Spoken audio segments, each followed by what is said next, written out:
What is up, everybody? This is JP representing jpfitnesspro.com. I'm currently training at a self-made training facility in San Marcos, California. If you want one-on-one training, small group training, online training, or nutrition meal plans, please head on over to my website. Again, that's jpfitnesspro.com.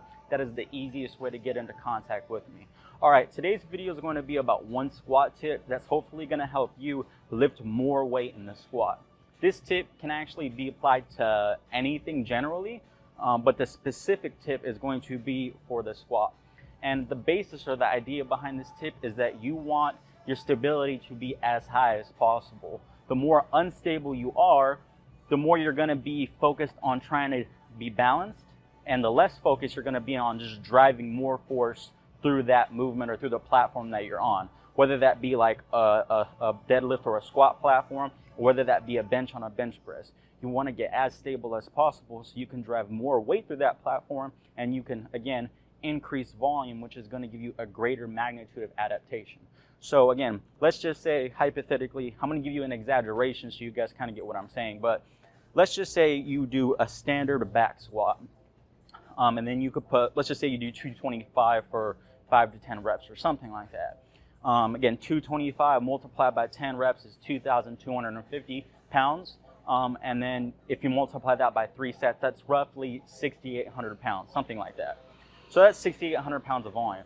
Now, do not do this, but hypothetically, just think about it. If you were to do this same thing on a BOSU ball, you're not going to be able to lift nearly as much weight. You might not even be able to do the bar on a BOSU ball, which again, what does doing a squat on a BOSU ball do? It reduces your stability. So that's just an exaggeration. I know you're not going to go out and do a squat on a BOSU ball, but the tip that I'm giving you today is hand placement. Hand placement on the bar. While this isn't going to increase your stability dramatically, it should. Now, what people usually do before they squat is they walk up to the bar, and the one thing that almost everyone does, hopefully, is they make sure their hands are even on the bar. That's usually like the extent that people, the max extent that people take when it comes to that hand placement. But what I recommend you do for when you squat is to try to get your hands as close to you as possible, with one exception, without shoulder pain. Me, I can't personally go that close, but I go as close as I can without shoulder pain. Some people don't have the shoulder mobility to get really close to you when you're doing the squat. So let me actually show you guys this. So what a lot of people do is they'll walk up to the bar, and I know I'm doing this reverse, but I'm doing this so I can show you guys, is they might have their pinkies on these rings to match up, just so they stay even, and then from here, they'll go and they'll unrack the bar. But if you look at my hands, they're kind of wide in relation to my body. But if you have the mobility, what I recommend you do is to try to, obviously you want to make sure it's even, but try to get closer if you can.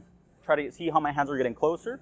So from here, if I unrack it, I'm actually a lot tighter. You'll be able to feel it instantly.